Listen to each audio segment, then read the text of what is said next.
There's something fishy going on. Omega Go Digital and Robin Hood may make an appearance at the end of the show. Welcome to the Scottish Watches podcast. Tons to get through today, so we're not going to do any of the starter BS that we usually drop into the show. We're just going to get straight into things. And where are we going to start? Because something's in the air. Yeah, there's this definitively fishy pong around. But maybe that fishy pong might actually put a few people who maybe in the last couple of weeks have been a little upset, might put them slightly more at ease. Those rancid comments that we've been reading on Instagram. There's been a few rancid comments, yes, but I think a few people might be getting, what's the phrase, put in their box when they actually find out that maybe Rich had a plan all along. And of course, what Rich is this? This is Rich from Studio Underdog that we're talking about. I think, Ricky, it would be fair to say that he made quite a big announcement about 2 weeks ago, roughly, over at Geneva Watch Days. He came out with Edward at Moser, and of course they announced their collaboration between Moser and Studio Underdog. And we thought we would be the only guys that'd be creative enough to drop 2 editions within the space of 3 weeks.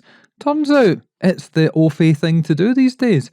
And as much as we had a Formex watch because it was delayed and then it came out, and then we had a Spinnaker watch that appeared very shortly afterwards, Rich at Studio Underdog has got something else to talk about, and it ain't a Moser collab, a box set or anything like that, and it should hopefully stop the tongues wagging. But maybe the Billy Bass that he had on his Instagram, that can keep shaking away there. Yeah, well, I was just trying to set the scene. Of course, as we all talked about, there was that release with Moser where he introduced his all-new Series 3 model, the mono-pusher version of his chronograph. The original chronograph obviously being a Sellita-powered, more traditional column wheel chronograph, and he has decided to go Swiss for the model he did with Moser, being at Sellita movement. Everyone was mourning, but it was all a prelude to what has happened in the last day or so, where he has formally announced the Series 3 watches becoming part of the core range. For the first time in his chronograph range, he's featuring a Swiss movement. Obviously, the first time he used a Swiss movement was in the Series 2, using that Sellita hand wind movement in his field watches, and he's now upped the game with his chronograph to also feature a Sellita-powered Swiss movement. We should put a little caveat in here. Rich has made it very clear that this is not the end of Series 1. This is not a wholesale move up in price for the brand, but it's an addition that's to complement the Series 1 and the Series 2, and there will be future opportunities for people to buy Series 1 watches. So fear not if even this one is slightly above what you're looking to spend on a watch. But what can we say about this? Lots of familiarity. If you know the Series 1, you will find lots of friendly features that you're familiar with in this watch. Of course, Mono Pusher gives a bit of a clue. There's only one button, no longer the 2 chronograph buttons, and it's now a square button. Case design, case size, aesthetic feel, very much similar to what you would expect from the Series 1. But of course, you've now got this Sellita movement, maintaining the hand-winding element. Something Rich has always been very clear is part of the identity of Studio Underdog is that all his watches so far have been hand-wind, and the Series 3 continues that tradition. Using this, as we mentioned, Sellita movement in here, he's gone for an elaborate grade. It isn't COSC certified, but it is almost at the top of the chain when it comes to finishing and all the little embellishments that you can get. So this is not just the commoner garden basic version of the movement. And he's pushed this all into that relatively compact wearing watch. One thing that many folk don't realise until they actually try on a Studio Underdog is they wear very well on the wrist, something Rich is very keen to make sure that his watches are daily wearable. I really like this. I think it's a great addition to the range. Hopefully it addresses the complaint, shall we say, that maybe a few people have suggested that came along with the Moser release because they couldn't access it without, of course, buying both. I think it's a great release, and I think the colourway is definitely going to go down as one of the classics. We did a limited edition. A very, very limited edition with Rich a couple of years ago, and it went to auction last year, created quite a lot of money for a charity, and this was it here. And this guy knows how to make watches, so stay tuned, because that might not be the only single from the album of Scottish Watches and Studio Underdog, but somebody else that knows what's going on is a guy called Stephen, because we ask you guys to write in, give us your thoughts, your comments, your feedback, your criticism, positives and negatives. Let us know what you think of the show, what you would like to include in it, and any questions that you've got regarding horology. Not that we'll know the answer, but we can definitely go out there and furnish you with the information that you require. And that email address is info@scottishwatches.co.uk. And what did Stephen have to say for himself? He says, "Hi guys, fellow Scotsman looking for some advice. I've been lucky enough to have been drawn out in the raffle for the Mad 1S, and after listening to the Geneva Watch Day shows, I've decided I'd like to pop over and collect it from the Mad Gallery itself and have a look around the city. Is there anything you would recommend for a flying visit? Probably one overnight where there isn't a watch show on. Congratulations on getting to the 600th show, and I look forward to listening for some years to come. Stephen." Well, you've missed the big event that was Geneva Watch Days, so put a date in your diary for next year, around about the same time as this year. Last time around, 2023, they took a long time to announce the dates. It was verylastminute.com. This time around, they announced months in advance, so that weekend seems to be the one of favour, so keep an eye on that in the future. If you're coming across to Geneva, most of the times I'm there is because there is a watch event on, but I always take a little bit of time before and after to wander around, have a look at some of the boutiques, and the benefit you have is you're in the capital city of watchmaking across the world. Geneva might not make as many watches as some places, it might have moved into various different places, perhaps Japan, China, and other places in Switzerland, but Geneva does have tons to do, and I would say probably go for a wander round Mont Blanc, Ulysse Nardin, Richard Mille, Vacheron, FP Journe, and they are all literally within 2 streets of each other at a certain area. Dave, what other places should they look at when he's over in Geneva? Well, within watches, obviously, there's the big flagship Bucharest store, which is always worth a look. I think there's 3, 4, 5 stories, not quite sure, but it's a big building. Again, right in that same location. There's a multitude of watch brands, pretty much everyone you can think of in the watchmaking world, including the little guys like Arta, for example, have boutiques in Geneva. So it's the one of the few cities in the world you're likely to see pretty much every brand you can possibly think of, including the ones that maybe only have one outlet anywhere in the world. Quite often it's in Geneva. Outside of watches, it's a fairly nice city. It's pretty. There's a big lake. There's a fountain. There's lots of things you can wander about and see as well. And if you go during the summer, the weather's more than less likely going to be pretty good. So you can get on Shanks's pony and get yourself around. Lots of pretty things to see outside of the watch sphere as well. So yeah, it's a super compact city. If you book yourself a hotel in and about the Geneva area as well, you will get a free travel pass for the buses, the trains and the trams. So it's super easy to get yourself around on public transport if you so desire as well. The only other thing I would say, Ricky, is if you like science, there's that Hadron Collider thing not too far away as well. If you book it in advance, you might be able to get on one of the tours for it also. So that might be up your street. The Large Hadron Collider. That's what happens if you get a little bit too frisky at an orgy. That's also what happens if you see a watch that you really want and can't afford. So that is that. If you want to get in touch, as I say, info@scottishwatches.co.uk. That is the email address to send us your questions and queries. And what should we do next, Dave? We should talk about maybe some water-based sports because, you know, we all love a bit of water sports here. Oh, we do. And Omega are at it again. They have got a new watch. We talked about a regatta timer not so long ago. Funnily enough, it was during our Geneva Watch Days content because we caught up with Messina Labs and a guy called Sebastian who works at Solita. And a lot of the watches we're going to talk about today, they feature Solita-esque movements, so there's a wee bit of a tie-in there.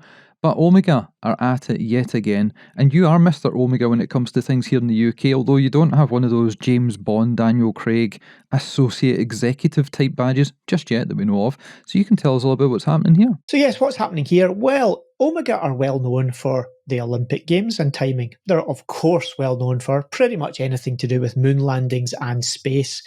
But they get their fingers into lots of pies, and sailing is an area that for many years they've also had a pretty serious connection, whether being an official timing partner in various America's Cups and other sailing events, or sponsoring, I believe, the New Zealand team, which has been quite a long-term sponsorship for Omega. Many releases over the years of various Seamasters, Planet Oceans, etc., all branded and themed around the New Zealand sailing team. But this is the year that they're back as the official timing partner for the America's Cup, and they've done something slightly different. Over the years, they've had many mechanical watch-based regatta timers that they've released either as limited editions, special editions, or, in some cases, core parts of the range. What they've never done is a full-on technical tool watch that isn't mechanical. Obviously, Omega have the X33 family within their ream of watches, that more often being associated with the Speedmaster X33 and, of course, space.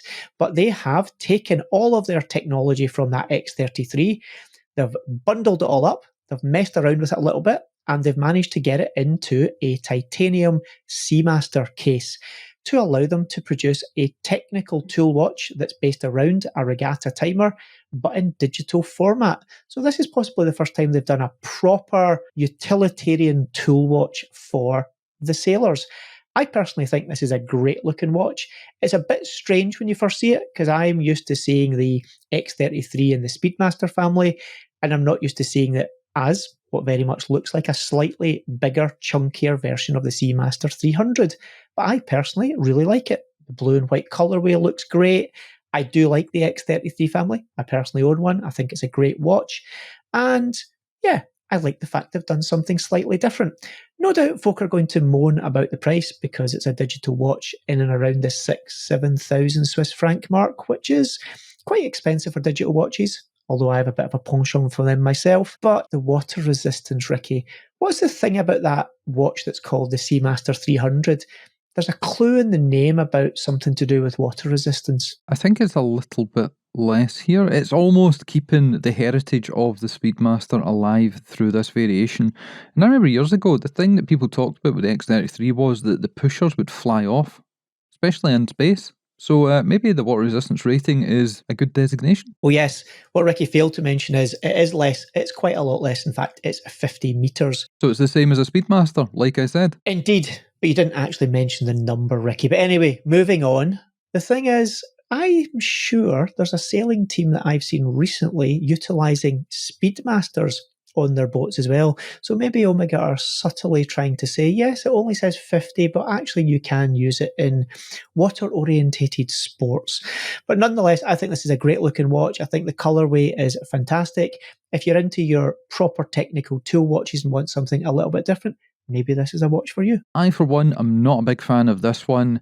The reasons are probably the look of the watch. To me, it's got a reminiscent vibe of previous Zenith releases, perhaps before Julian was involved in things, before, oh God, I'm thinking back, perhaps even Roger Dubuis, some of the older ones, the Excalibur ones, where the numerals were so big. And on this watch, the numerals aren't big because it's got the digital aspects to it, but the way it displays the time with the, I don't even know, like the Microsoft Word art, the way that the text kind of comes round in a smiley face at the bottom and then the same at the top, it just looks like someone has created a design project and it hasn't quite hit the mark. Also, it's got a bulbous design, it's got a million pushers and crowns and buttons around the circumference of the watch head. It has got a nice blue strap, but it just doesn't work for me, which is good because it means somebody else can get the opportunity of picking this one up. It definitely won't be me, and at 6,500 Swiss francs, I think it's a tall order, a big ask, and the water resistance rating, it doesn't really marry up with what they're trying to do here. I prefer previous editions, perhaps the Alinghi Speedmaster that was reminiscent of the Dark Side of the Moon Apollo 8 that I've got, but this one, definitely not for me, and it's not because I'm against digital technology or these types of displays. There's many watches out there that cost a fair few pennies that I would spend my money on, but this one, at that price point, that look, that technical spec, definitely not one for me. Well, you're entitled to your incorrect opinion, but I love it. And if any of you listening to this have an opinion, drop us an email and tell me that I'm wrong or I'm right. Mostly, I'm going to guess Ricky's probably going to get the victory loop in this, but I like it nonetheless. Anyway, moving along. Moving along to Hong Kong. Yes, the guys at Dubai Watch Week, they do an event every single year, but it's not in Dubai. That is every second year. And I don't know if by means twice in a period or every second time, or if it means both. I'm completely unsure on that one. But last year, me and Dave got the opportunity to go across to our second Dubai Watch Week, funnily enough in Dubai. It's a great experience. If anyone has the opportunity to get across there, and we have listeners that hear our shows and they make that journey. Famously, a couple of years back, Curtis, who was around about 18 years old at the time, booked a flight, booked a hotel, went across, loved things so much so that he came back again last year and we met up there. This time around, they are over in Hong Kong. It is the Travelling Roadshow. It's the variation they call Horology Forum, and this is the 10th iteration of their shows. They have got a star-studded lineup, lots of keynotes, lots of addresses. For our 600th episode, we had Tim Mosso on the show, and he was explaining that he is going to be doing a lot with those guys there. Last year he did a lot, 2 years ago he did a lot, and if you want somebody at the helm who knows what they're talking about, it's definitely not me and Dave. It is Tim Mosso.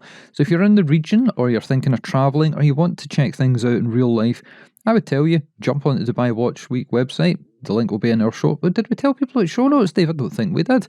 We've got this thing called show notes. If you're listening to us, you want to find out more about the watches, have a look at the pictures, perhaps you're in the car, you're walking the dog, you're at the gym, whatever it is, then you can come back, you can scroll through, you can relive the experience of listening to me and Dave talking about watches for an hour, and you can click those links. You don't have to memorise everything. Don't worry about that. But if you want to memorise that date, Dave, when exactly is Horology Forum this year? October the 22nd until the 24th. And if that's something that takes your interest, you should get onto their website and get yourself registered up to attend. I was there a couple of years ago in New York City. Barbara Palumbo gave me the tour my first time in America, and I had no clue what was going on.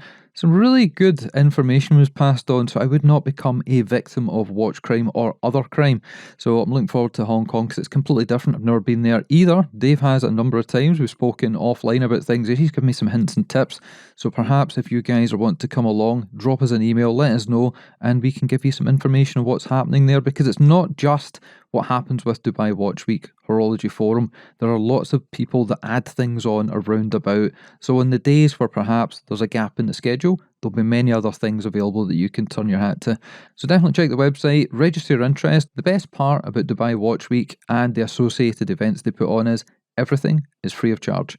All you have to do is go to the website, register, and turn up. A little bit like Geneva Watch Days, and completely the opposite of Watches and Wonders. DubaiWatchWeek.com is the website you're looking for. Of course, if you're out and about or driving when we're listening to this, check out the show notes and you'll have a link there to where you need to go to register. And it's time to do the other thing that we always forget, and that is the wrist check, Dave. And you always come what? I always come second, Ricky. Second in the game of water sports, or wrist checks.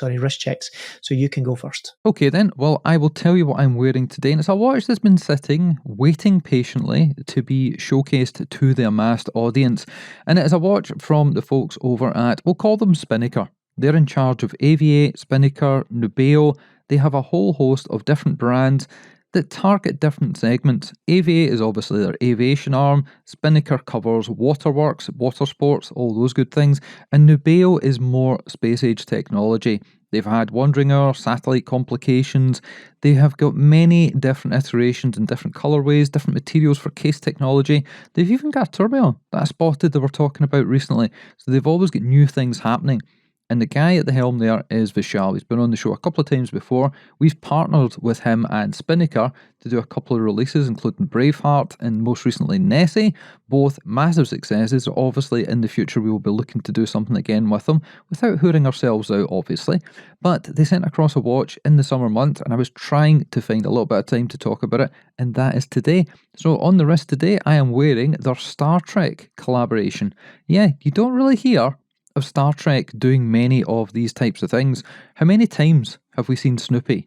Peanuts? How many times have we seen Mickey Mouse? How many times have we seen Star Wars appearing on things? Well, Star Trek is a different kettle of fish, and to get the license to do that means that they're obviously well trusted with Paramount CBS's prized possession. So if you're not watching us on YouTube, you're listening to us and you're not checking the show notes, let me give you an audio visual representation of what is on wrist here. So it's a Tono style case. You're thinking Richard Mille, or perhaps, let me think, Frank Mueller, but on steroids.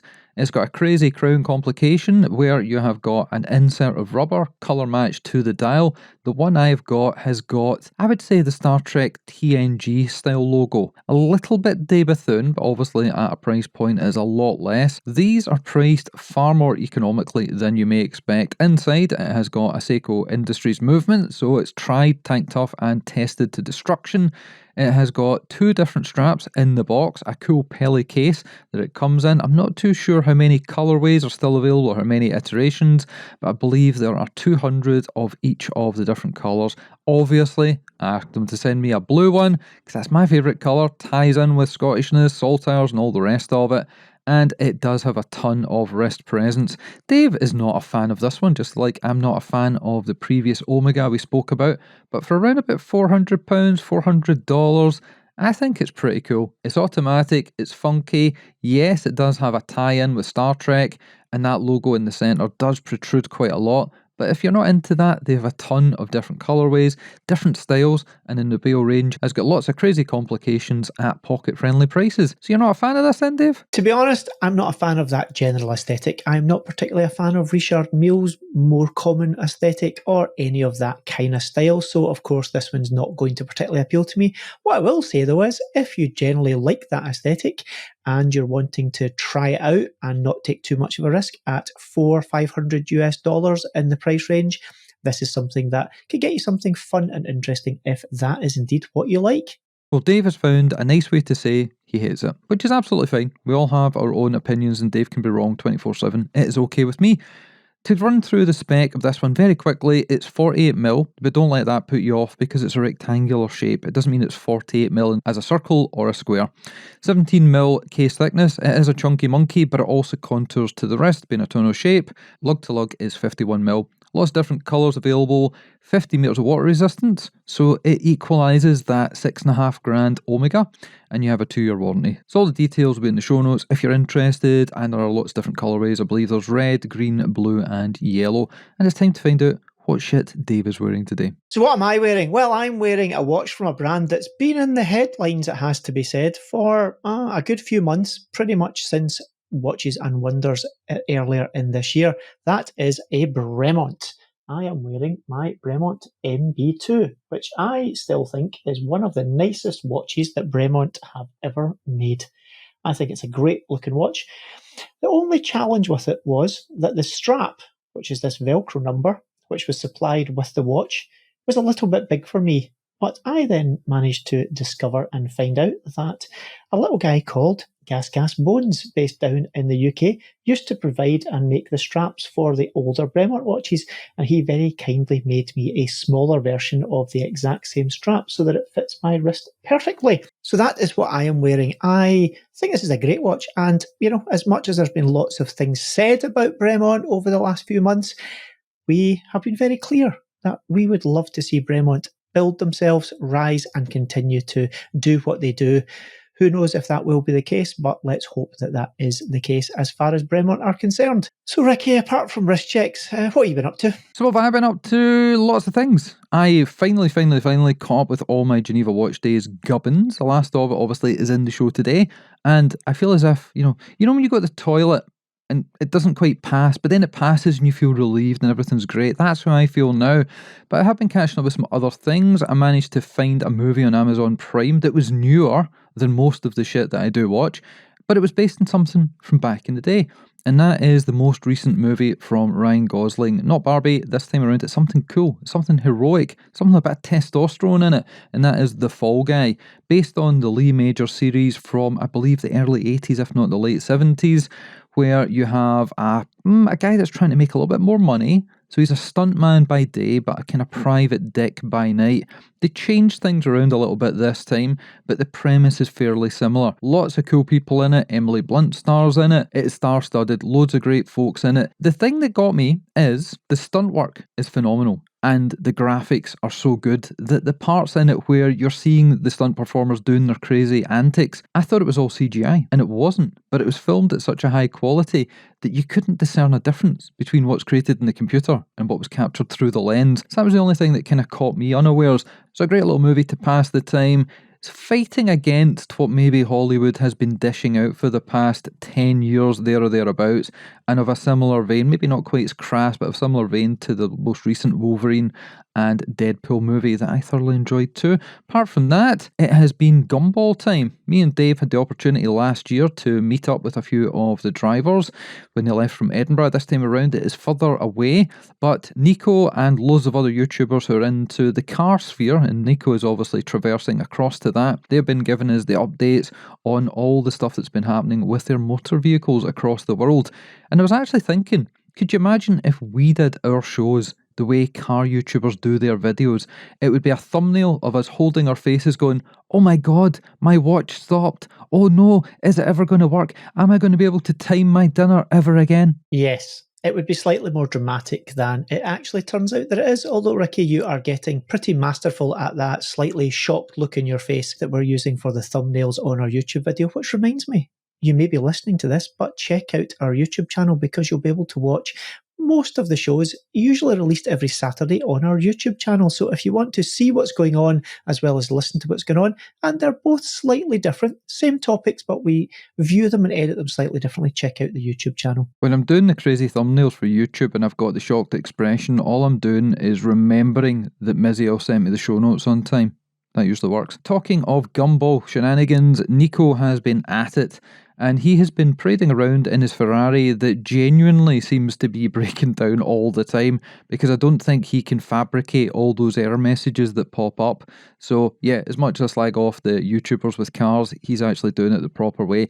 And he tag teamed up with Matthew from UN, somebody that's been on the show a number of times, and that brand, over the last 12 months, I reckon has absolutely shot forward the trajectory. The way they've managed to get their name out there, out with watchmaking circles, instead of being seen as the brand from the 1700s that used to do marine chronometers, they're now seen as cutting edge, up there with the likes of RM and Co. So it's good to see Matthew involved in different things.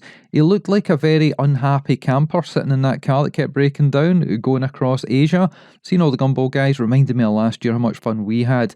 And we couldn't specifically talk about the new release from UN last week. We tried our best to manoeuvre around the stipulations and the regulations regarding embargoes, but in going on what they'd actually published to their own YouTube and Instagram channels. But yes, they had a new Freak X out. We got to see it over in Geneva. We got some pictures of it. And that went out, first of all, to entrance to the Gumball. So a lot of the drivers and competitors, as we're recording, are wearing that timepiece. It comes in a deluxe strap. Who else has got a Freak X on a deluxe strap? Oh yeah, that'd be me, because we've had Ken on the show, and he is going places with Armin Strom, with Ulysse Nardin, with Max Busser. Yeah, keep an eye on what they're up to, because they are taking watches that look great in leather straps or steel bracelets. They're bringing their own levels of ingenuity to the inner wrist presence as well as the outer wrist with the watch manufacturers. So good stuff happening there. The Freak X that we're talking about, I believe there is no chance anyone can get a hold of it, because it was 150 pieces there or thereabouts, and they had over 500 people apply for an application. So if you think the waiting list with Rolex are long, you ain't seen nothing yet. But something the guys at UN also did was to put one of their watches through an auction to do with the Gumball, and it raised a fantastic amount of money. So all the details will be in the show notes, and in a couple of months' time, when new things are coming down the line that everybody can get their hands on if they wish, we're going to have Matthew back on the show to give us an update, because it's been well over half a year since he was last on here telling us things, and they didn't have a lot to say at Geneva Watch Days. They were fairly silent, which means come the end of the year, they've probably got a lot of things they want to tell you about. The guys at Norqain love what they do, have held my finger on the trigger for so long about getting one of their watches, because unfortunately they do have the Grand Seiko syndrome of creating a great release, but I think, oh, if that's good, wonder what the next one will look like. And this time around, they have got a different movement. They have dicked around with it in a positive way. They had a big launch over in the States. Catelyn was involved in that, trying to organise things. Barbara Plumble was there in person. She was having lots of cool people. She was sending lots of messages through WhatsApp in our different groups. And this watch, for me, is probably number one or number two out of the entire collection. I still love the one they did. I think it was a New York Marathon edition, where it looked like a white marble effect on the dial, but it wasn't. It was actually the route drawn out of where people would be running during that race itself. But this one, skeletonized, purple, chronograph, cool movement. Tell us all about it, Dave. Well, you say chronograph, not just any old chronograph. This, in fact, is a flyback chronograph. They've been working with AMT, which is the high-end specialist division of Sellita, working for, I believe, a good couple of years, if not slightly longer, in terms of coming up with their own proprietary chronograph. Yes, it's based on Sellita architecture, and yes, AMT Sellita have worked with them, but this is a movement that's going to be exclusive, as far as I can see at this point, to the guys at Norqain. It is a great looking watch. Two versions of what is called the Independence chronograph, or Independence flyback chronograph to give it its full name, are coming out. One in stainless steel fitted to a bracelet, the other in a black DLC coated titanium fitted to a rubber strap. Both very handsome watches. Yes, on the slightly bigger side, but a very wearable lug to lug on these ones, so not totally killer in terms of Panerai style on your wrist. Something that should be wearable. And of course, with the titanium, that will be a relatively light watch. Lots of skeletonizing work. In a good way, it reminds me a little bit of what you would see from the skeletonized Zenith chronographs, which is no bad watch to be compared to, it has to be said. And later on, when you hear the price of this, I think most of you will be broadly pleased about it. We don't want to hear any cheeky comments about that's too expensive for a Sellita-based watch, because this is not just your commoner garden Sellita off-the-shelf movement by any stretch of the imagination. I love the black DLC titanium case with the purple look, and I'm going to guess that's probably the one that Ricky is deciding that is one of his favourite watches from Norqain. Totally is. And I don't have a purple. Do I have a purple watch? Dave, have I got a purple watch yet? You need to keep control of my watch box. You have only got turquoise watches and blue watches and black watches. I don't think you've got anything in the purple hue at the moment, but you do have certainly plenty of black cases, usually black ceramic, it has to be said. No, I've got a purple Zelos with a crazy starburst effect on it, very sparkly. Purple white. I'm sure I've got another purple thing kicking about somewhere. A purple Signum that is a dye coat over meteorite, I think, but that's maybe about it in the watch box. But love this. I think I'm going to pester the guys, including Ben, because he's not been on the show for a while. I'm going to pester him to send us one over that we can play with, because I think if I get it on Dave's wrist, there's a potential chance he may actually purchase his first Norqain. But we've got an email in, Dave. Is it my turn to read it? Well, it is addressed to you, Ricky, so you should probably be the one to read it. Ricky! Been catching up on old shows. Now we need to get a 3 to 4 hour Scottish Watches podcast, David Shokran versus Ariel Adams. Step back and let them talk it out. That would be amazing. No, thanks for all your work from Ulysse. Well, we had the great fortune, not misfortune, fortune, although the misfortune was Dave was with us, to meet up with David over at Geneva Watch Days, because he was doing some stuff with Jacob & Co, showcasing their products, explaining it to people in the press, what is going on, and being a fantabulous journalist himself, made that word up there, he was able to explain things in a way that our minds could absorb properly. But he is coming back. He has said he definitely will, and we are just trying to get his diary arranged with ours. So probably nearer Christmas. We want to do that thing we did a couple of years ago where we had Christmas special editions with cool people, and he is on the Christmas card list. So stay tuned for that. Definitely follow us, subscribe, all that jazz, so you do not miss out. But yes, but don't worry, tons of people got in touch to ask exactly the same thing, and he is well up for it. And what are we well up for next, Dave? Well, actually, you keep throwing things at me unexpectedly, so I'm going to reverse fortunes and say you can talk about it, because you probably know more than I do in this case. It is from a brand called Sherwood, funnily enough, based near Sherwood Forest, Nottingham, down south in Englandshire.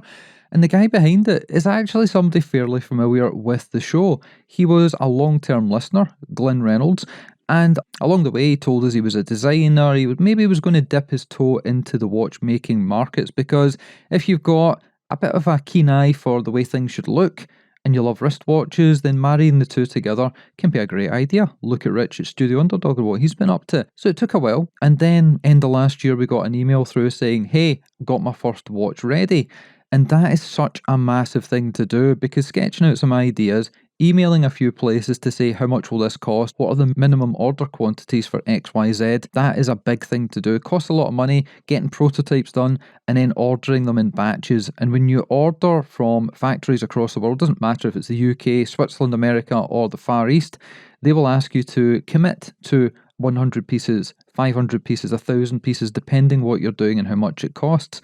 His first release arrived, and again, exactly the same as Rich at Studio Underdog, the first one looked like his fourth or fifth watch, because he had the design prowess to know how things would work. The ratios were great, the prototyping had done, it fitted great on the wrist, and we showcased it at the end of last year. We also included it in our Advent Caliber, which was a phenomenal success. We're going to redo that at Christmas time this year, but he's back. He's taken his time to revise things, think of things, and he's got a GMT edition called the Phileas, as in Phileas Fogg Around the World in 80 Days. Great little tie-in with a GMT watch where you're going to be tracking multiple time zones. But this is now available, I believe it's on discount to start with, and around about the £400 mark.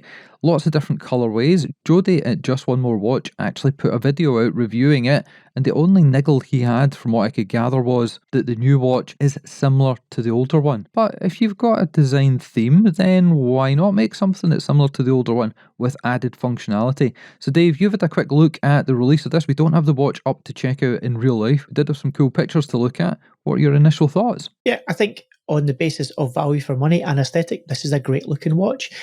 Bit of a GMT come field style watch for me. Definitely has got a few design cues, maybe from a couple of more popular watches in the market, but like we say, that's not a bad thing by any stretch of the imagination. And as you mentioned, Ricky, it is on a bit of a deal at the moment. The stainless steel bracelet version will be retailing at $575, but is available for $425 at the moment. Or you can have it on the leather strap, which will be $545, but for £395 at this point in time. You have a true GMT movement with the Miyota 9075 in there. Again, great utilitarian movement, a Miyota, a Seiko movement. Lots of folks sometimes thumb their nose a little bit at it, but for what you want and for what the price, there is a stalwart, and you know it will actually work. 40mm stainless steel case, 316 stainless steel, 13.5mm thickness, 20mm lug. Everything about this makes it what would seem to be a very wearable watch, and you've got a sunburst dial either in the red or the green. Definitely for me, the green being the favourite. I think this is a fantastically good looking watch, and for the price at 200 metres water resistance, you can't really turn your nose up at anything about this watch. No, it's one to look at, and I was really surprised the quality of the initial one. So much so that I gushed a little bit when we did our first video, and he's remained true to that design ethos. It's a series, again, I'm constantly talking about Rich in this show because that's who we had at the start of it and it's most pertinent in my mind. But Glenn has done a fantastic job, and it's good to see somebody carrying on and not just going, right, okay, I made a watch, done. What's next in the agenda? The bit that got me the best about the original and looking at the picture of this new one is the bezel. It is slender. He's taken something that is usually quite big, covers a lot of the watch head surface, and he's made it thinner because you don't really need it to be quite as big, and because it doesn't have numerals or markers, it's very symmetrical, so you can use it as a countdown, a count up, or whatever, or you can just move it around like a fidget spinner, as somebody close to me likes to do with the spinny on watches. So check the show notes for details on that. And Phileas Fogg, Around the World in 80 Days, the Jules Verne novel, it's something I'd heard of, and I remember when I was a kid watching repeats on BBC here in the UK of Around the World with Willy Fogg, which was a cartoon lion, and that was the first thing I thought of when I saw this watch. So it was good childhood memories in amongst me phoning Childline. But anyway, I think that's us kind of at the end of the show. Dave, what should people be doing? People should be checking out the show notes, get on there, see what Miziel's got to say, check out the pictures, any of the links that we've talked about that you maybe want to follow up if you want to register for any of the events or shows that we may have talked about. Obviously, also check out the YouTube channel. We've got lots of interesting content in there. And no, it's not just a straight repeat of the audio podcast. It's a slightly different take on things. And obviously, if you like to see pretty pictures while listening, that's there for your delectation as well. If you want to get in contact with us, please do not DM us on Instagram. It will just get lost. Send us an email. Drop us an email to info@scottishwatches.co.uk. And if you have a question or even just something you want to get off your chest, put it there and we will possibly read it out in the show. So that's it. Thank you for listening. Thank you for watching, and we'll catch you again soon.